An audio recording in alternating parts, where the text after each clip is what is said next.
way too many people are being what I call breadcrumbed out of retirement.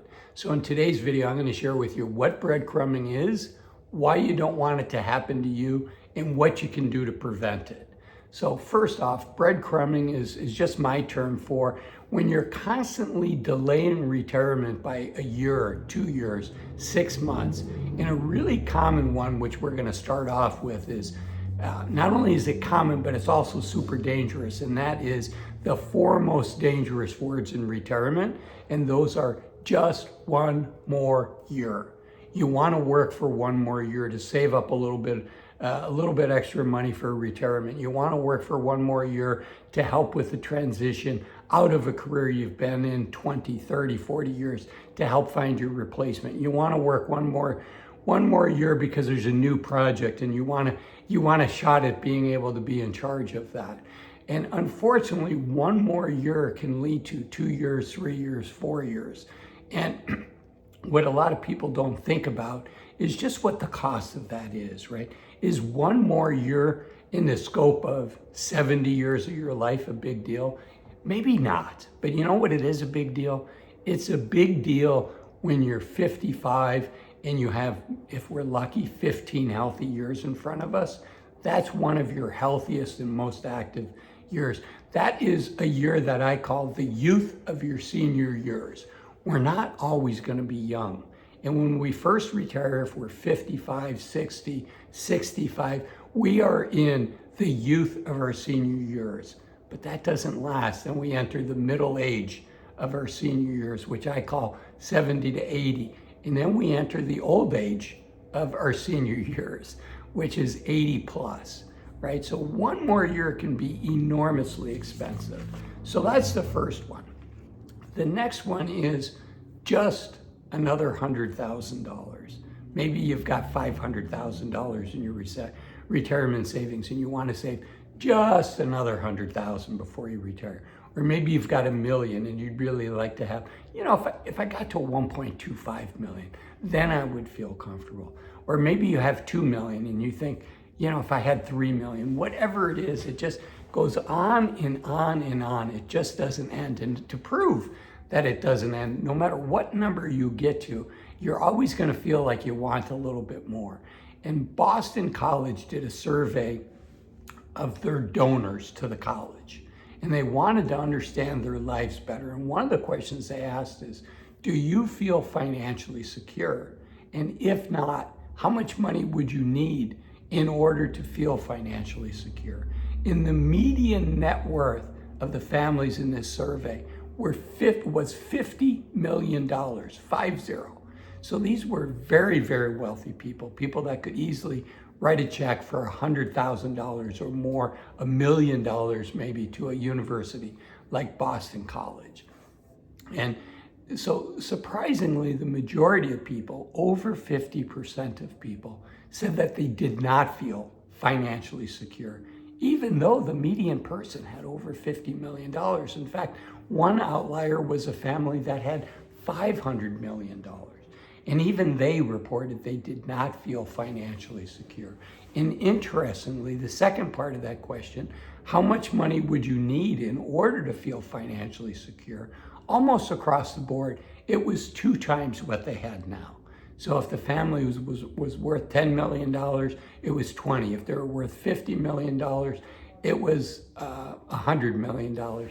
If they were worth $500 million, which one family was, the number they thought they needed to be at to be financially secure was $1 billion. So unfortunately, that game never ends. So don't let that stop you from retiring. Now, if you don't have enough money to retire, right, you've done the numbers and you're like, I don't have enough yet, then that is what it is. That is not breadcrumbing.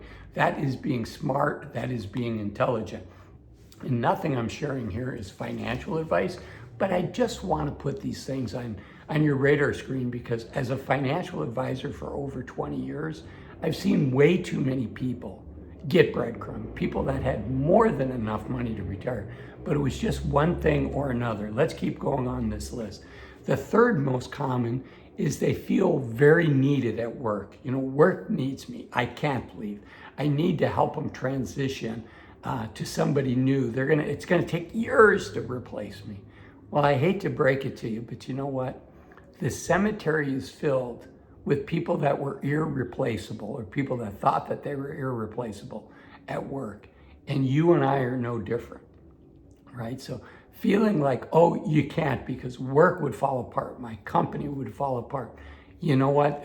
History has shown, you know, millions and millions of us have passed away.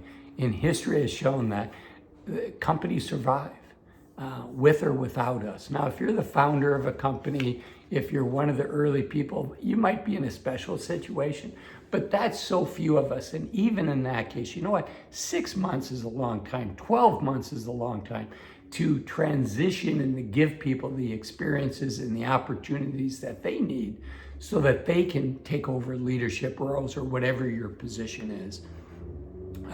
Okay, the next one is, you know, folks thinking, I still have plenty of time. This is item 4. I have plenty of time. I'm still healthy. You know what? I have plenty of time. I'm 60 years old. You know, I'm going to be jogging 5Ks and 10Ks till I'm 80. Well, you know what? I hope you do. But that's not what the stats show us, unfortunately. In fact, there was just a very recent study that was done as I record this. The results came out. There's kind of 2 spurts in our life where we go through rapid aging, unfortunately. And it's when we're 40 and when we're 60. So even though you have your health now, and I hope you keep your health, the reality is most 60-year-olds are going to have less than 1,000 weeks remaining of healthy, active time. And what are you gaining when you get breadcrumbed? What are you being? What's the opportunity that you're being given? How does that enhance your life? And in some cases, it's really worthwhile. You know, if you've been working with a company for a long time and they say, we'll give you 1/3 of the company if you stay 1 more year and you've been there 20 years. Well, maybe that's worthwhile. Maybe it's not. But to just have, 1 more year of your normal life in order to postpone retiring, we have to look internally and say, is it worth it? Because unfortunately, our health is not going to last forever. I mentioned 1,000 weeks. The World Health Organization did a study, and the average American, and it's very similar for the UK and Canada, we lose our health on average at 66.1 years old. That's 13 months, just 13 months after the age when most Americans retire. So that's not a lot of time. And I want to see you get full advantage of all the work that you've put into it. I don't want to see sell yourself short. And oftentimes this breadcrumbing is an excuse for a bigger issue. And if I can be candid, if you're still watching at this point, the bigger issue is retiring can be scary. It's a transition. It's a big transition. It's probably, there's several big transitions in our life when we leave our parents' home for the first time. And we go to another city or another state, or we go to college, whatever it is. That's a huge transition. And that was scary, but we're surrounded by people that were doing it around the same time as us. And society has these ceremonies to help get us ready, right? Graduation, things like graduation from high school, commencement and commencement speeches and all of that. Commencement means beginning, and it's to launch us into our new beginning. And then when we get married, again, there's ceremonies for that, right? The wedding, everything else. And then when we have our kid, again, there's ceremonies for that, a baby shower. And then we start getting old. And there's a retirement party, but there's not a tradition to help transition us into that retirement, so it can be scary. But unless we're going to work until the day that we die, and I hope you don't plan on doing that unless you truly, really, really love your job. But unless we're going to work until the day we die, we have to transition at some point. So why not face that fear earlier? Why not face that transition sooner and be prepared to retire? And do that transition when we still have the youth of our senior years. If this video has been helpful, this video up here is similar but different enough that it's going to be super helpful. It's why retiring at 65 might be a big mistake. Thanks for watching this video, and I'll see you in that one.